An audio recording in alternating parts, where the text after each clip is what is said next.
പുതിയൊരു വീഡിയോയിലേക്ക് എല്ലാവർക്കും സ്വാഗതം. PM കിസാൻ സമ്മാൻ നിധിയിൽ അംഗങ്ങളായവർക്ക് വളരെ സന്തോഷകരമായ അറിയിപ്പുകളാണ് ഇപ്പോൾ എത്തിയിരിക്കുന്നത്. കിസാൻ സമ്മാൻ നിധിയുടെ 19ാമത് ഗഡു വിതരണ തീയതിയുടെ വിവരങ്ങൾ എത്തിയിരിക്കുന്നു. അതുപോലെ ബജറ്റിൽ പ്രഖ്യാപിച്ച 5 ലക്ഷം വായ്പയുടെ വിശദ വിവരങ്ങൾ എത്തിയിരിക്കുന്നു. കാർഷിക ID എടുക്കുന്നതുമായുള്ള കാര്യങ്ങളിലും വ്യക്തത വന്നിരിക്കുന്നു. ഇതിന്റെ വിശദ വിവരങ്ങളിലേക്ക് കടക്കുന്നതിന് മുമ്പായി ചാനൽ ഇനിയും സബ്സ്ക്രൈബ് ചെയ്യാതെ കാണുന്നവർ സബ്സ്ക്രൈബ് ചെയ്യുക, വീഡിയോ ലൈക്ക് ചെയ്ത് സപ്പോർട്ട് കൂടി തരിക. രാജ്യത്തെ കർഷകർ കാത്തിരുന്ന കിസാൻ സമ്മാൻ നിധിയുടെ 19ാമത് ഗഡുവിന്റെ വിതരണ തീയതി ഇപ്പോൾ വ്യക്തമായിരിക്കുകയാണ്. കിസാൻ സമ്മാൻ നിധിയുടെ ഔദ്യോഗിക വെബ് പോർട്ടൽ ഇപ്പോൾ തുറന്നു നോക്കിയാൽ survey on edible oil consumption എന്ന ഒരു പാനൽ കാണാം. ഫെബ്രുവരി 23-ാം തീയതി വരെയാണ് എഡിബിൾ ഓയിൽ കൺസപ്ഷൻ സർവേ നടക്കുന്നത്. ഇതിനുശേഷം ഫെബ്രുവരി 24-ന് കിസാൻ സമ്മാൻ നിധിയുടെ 19ാമത്തെ ഗഡുവിന്റെ വിതരണം നടക്കും എന്ന ഇൻഫർമേഷനാണ് ഇപ്പോൾ എത്തിയിരിക്കുന്നത്. നേരത്തെ ബജറ്റിൽ കിസാൻ നിധിയുടെ തുകയിൽ വർധനവ് ഒന്നും പ്രഖ്യാപിക്കുക ഉണ്ടായില്ല. വർഷം 6000 രൂപ എന്ന രീതിയിൽ തന്നെയാണ് ഈ വർഷവും ആനുകൂല്യം കർഷകരുടെ അക്കൗണ്ടുകളിലേക്ക് എത്തുക. എന്നാൽ മറ്റൊരു രീതിയിൽ കർഷകർക്കുള്ള ആനുകൂല്യം ബജറ്റിലൂടെ വർദ്ധിപ്പിച്ചിട്ടുണ്ട്. കേന്ദ്ര സർക്കാരിന്റെ പലിശ സബ്സിഡിയോടുകൂടി വളരെ കുറഞ്ഞ പലിശ നിരക്കിൽ കർഷകർക്ക് ലഭിക്കുന്ന കാർഷിക വായ്പ 3 ലക്ഷത്തിൽ നിന്നും വർഷത്തിൽ 5 ലക്ഷമാക്കി ഉയർത്തിയിട്ടുണ്ട്.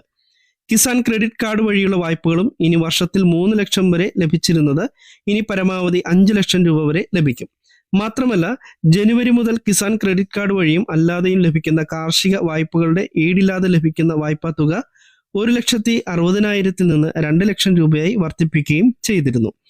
എന്നാൽ കിസാൻ സമ്മാൻ നിധി അംഗങ്ങളായ കർഷകർ ശ്രദ്ധിക്കേണ്ട ഒരു കാര്യം, എല്ലാവർക്കും 5 ലക്ഷം രൂപയുടെ കാർഷിക വായ്പ കിസാൻ ക്രെഡിറ്റ് കാർഡ് വഴി ലഭിക്കുകയില്ല എന്നതാണ്.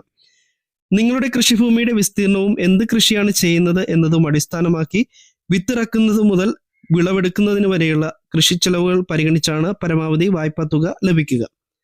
5 ലക്ഷം രൂപ വായ്പ ലഭിക്കുമെങ്കിലും നിങ്ങൾക്ക് 50 സെന്റ് കൃഷിയാണ് ഉള്ളതെങ്കിൽ ചിലപ്പോൾ പരമാവധി ലഭിക്കുക 2 ലക്ഷം രൂപയായിരിക്കും. അതേ കൃഷി ഒരേക്കറിൽ ചെയ്യുന്നവർക്ക് 4 ലക്ഷം രൂപ കിട്ടിയേക്കും. അതേപോലെ ഒരേ വിസ്തൃതിയുള്ള കൃഷി സ്ഥലത്ത് കപ്പ കൃഷി ചെയ്യുന്നതിനേക്കാൾ കൂടുതൽ തുക വായ്പയായി വാഴ കൃഷി നടത്തുന്നവർക്ക് ലഭിക്കും. അതിനാൽ എല്ലാവർക്കും 5 ലക്ഷം രൂപ വായ്പ ലഭിക്കുകയില്ല. കൃഷിസ്ഥലത്തിന്റെയും കൃഷിയുടെയും കാര്യം പരിഗണിച്ചായിരിക്കും ബാങ്കുകൾ പരമാവധി വായ്പാ പരിധി നിശ്ചയിക്കുക. ശ്രദ്ധിക്കേണ്ട മറ്റൊരു കാര്യം, സംസ്ഥാന സർക്കാർ കൃഷി വകുപ്പിലെ കതിർ ആപ്പിൽ കിസാൻ നിധി ഉൾപ്പെടെയുള്ള എല്ലാ കൃഷിക്കാരോടും രജിസ്റ്റർ ചെയ്യുവാൻ ആവശ്യപ്പെട്ടിട്ടുണ്ട്. സംസ്ഥാനത്തെ കൃഷിയുമായി ബന്ധപ്പെട്ട പ്രവർത്തനങ്ങളെല്ലാം ഓൺലൈനിൽ ലഭ്യമാകുന്നതിനായിട്ടാണ് കതിർ ആപ്പിൽ രജിസ്റ്റർ ചെയ്യുവാൻ പറയുന്നത്. ഇതിൽ രജിസ്റ്റർ ചെയ്ത് ഒരു ID നമ്പർ ഉണ്ടാക്കിയാൽ ഭാവിയിൽ കൃഷിഭവൻ ഉൾപ്പെടെയുള്ള വിവിധ സർക്കാർ വകുപ്പുകളുമായി ബന്ധപ്പെടുമ്പോൾ വളരെ പ്രയോജനകരമായിരിക്കും. കിസാൻ നിധിയുടെ 19ാം ഗഡു ലഭിക്കുന്നതിന് ഇത് ഒരു തടസ്സമല്ല. എങ്കിലും ഭാവിയിൽ കൃഷിഭൂമിയുമായി ബന്ധപ്പെട്ടുള്ള പല കാര്യങ്ങൾക്കും ഇത് ആവശ്യമായി വരുന്നതാണ്. കിസാൻ സമ്മാൻ നിധിയുടെ ലാൻഡ് സീഡിംഗ് എല്ലാം സംസ്ഥാന വകുപ്പിന്റെ എയിംസ് പോർട്ടൽ മുഖേനയാണ് നേരത്തെ നടന്നിരുന്നത്. അതിനാൽ ഭാവിയിലും കിസാൻ നിധി ഉൾപ്പെടെയുള്ള കൃഷിഭൂമിയുമായി ബന്ധപ്പെട്ട കാര്യങ്ങൾ നൽകേണ്ടി വരുമ്പോൾ കതിർ ആപ്പ് രജിസ്ട്രേഷൻ ആവശ്യമായി വന്നേക്കും. വളരെ പ്രധാനപ്പെട്ട കിസാൻ നിധിയുമായി ബന്ധപ്പെട്ട ഇൻഫർമേഷൻസ് ആണ് കേരളൈസ് മീഡിയ നിങ്ങളുമായി ഷെയർ ചെയ്തത്. വീഡിയോ തുടർന്ന് കാണുവാൻ ചാനൽ സബ്സ്ക്രൈബ് ചെയ്ത് ഉപയോഗിക്കുക. മറ്റൊരു വീഡിയോയുമായി എത്തുന്നതുവരെ എല്ലാവർക്കും നമസ്കാരം. താങ്ക്